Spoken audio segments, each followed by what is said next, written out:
everybody, and thanks for coming. So our leadership teams just had another great meeting, and if you had to sum it up, we are unified, and the Republicans are divided and fighting with each other. We are unified. We're unified on the issues. We believe that Medicaid should not be cut. We believe they're going after Social Security. We're fighting to defend it tooth and nail. We believe they're hurting veterans to pay for tax cuts for billionaires. We also believe that the costs that Republicans are imposing on the American people is hurting them badly, and it's going to get worse and worse and worse. These tariffs are just lunacy. So while we are united, and we're going to have a day of action next week during our recess, one on Medicaid, one on Social Security, and the week after that we're going to talk about how Republicans are increasing costs on the American people through tariffs and other issues. They're busy fighting with each other. The House Republicans are fighting amongst each other, the Senate Republicans are fighting amongst each other, and the two houses. I've never quite seen anything like this. The Republican leader of the House and the Republican leader of the Senate are at loggerheads. And why is that? Because they're defending such unpopular programs. One wing of their caucus doesn't like the Medicaid cuts. Another wing of their caucus doesn't like the tax cuts on the billionaires. The right wing wants to cut Medicaid even further, dividing all of them. And so I guess if there's a message, we are unified in our fight to help the American people, to keep costs down, to preserve Medicaid, Medicare, Social Security, veterans, and to prevent tax cuts for the billionaires who are rich enough already while they're busy fighting with each other because their programs are so unpopular with the American people.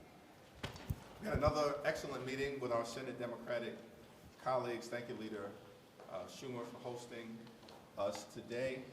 We are unified in our opposition to the Republican effort to enact the largest Medicaid cut in American history. That's a disgrace, and it will hurt people all across the country.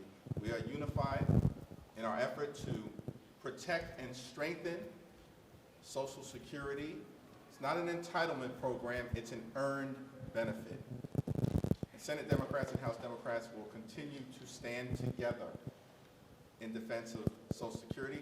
We are unified in our effort to improve the quality of life of the American people. America right now is too expensive. The cost of living is too high. President Donald Trump promised that costs would go down on day one. He lied to the American people. Costs aren't going down, they're going up. Inflation is going up, and Republicans are crashing the economy in real time, increasing costs, reducing retirement savings, and driving America toward a Republican recession.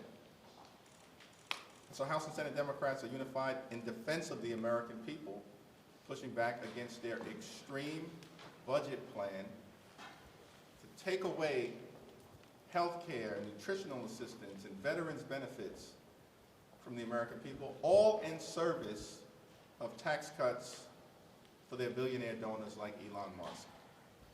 As Leader Schumer indicated, House Democrats and Senate Democrats together next week will have a Save Social Security Day of Action on Tuesday, and then a Medicaid Matters Day of Action on Thursday, and then the week after that, a week of action around the cost of living in America.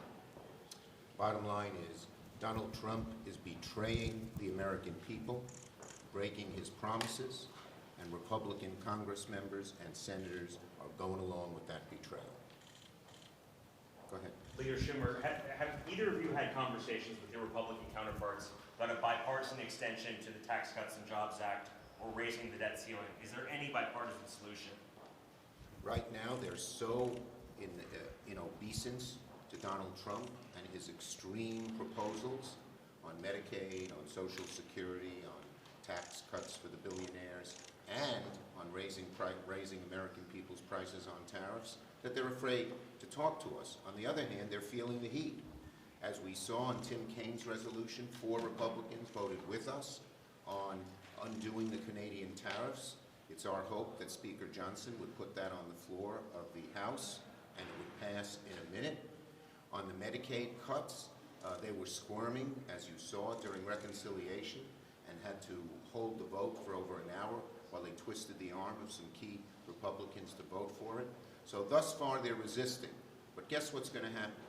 Public sentiment is everything.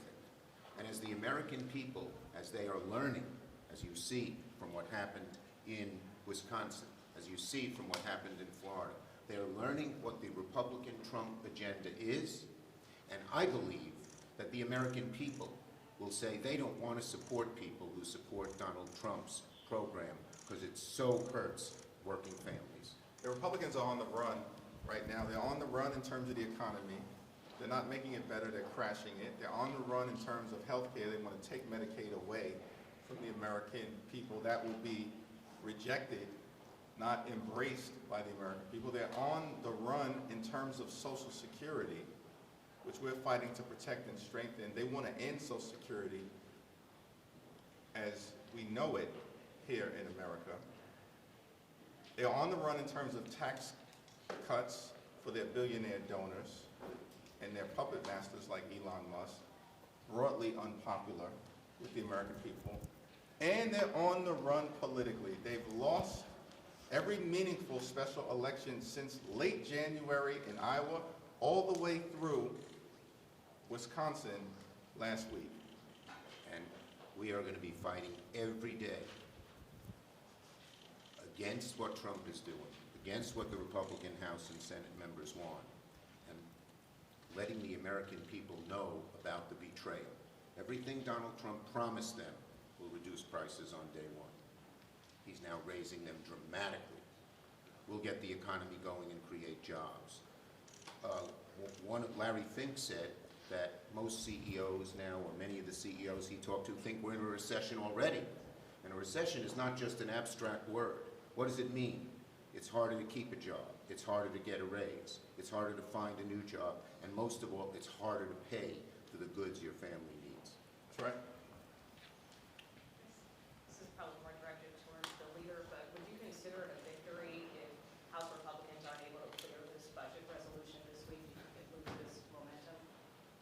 We're going to continue to do everything possible to stop this reckless Republican budget from ever seeing the light of day.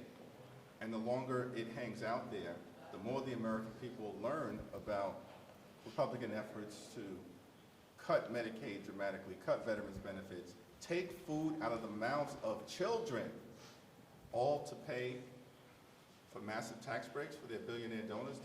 The more the American people learn about it, the harder it will be for them to jam this extreme bill down the throats of the American people. And so we're going to continue to work at it every hour, every day, every week, until we get the right outcome for the American people. They're in a billionaire's bubble.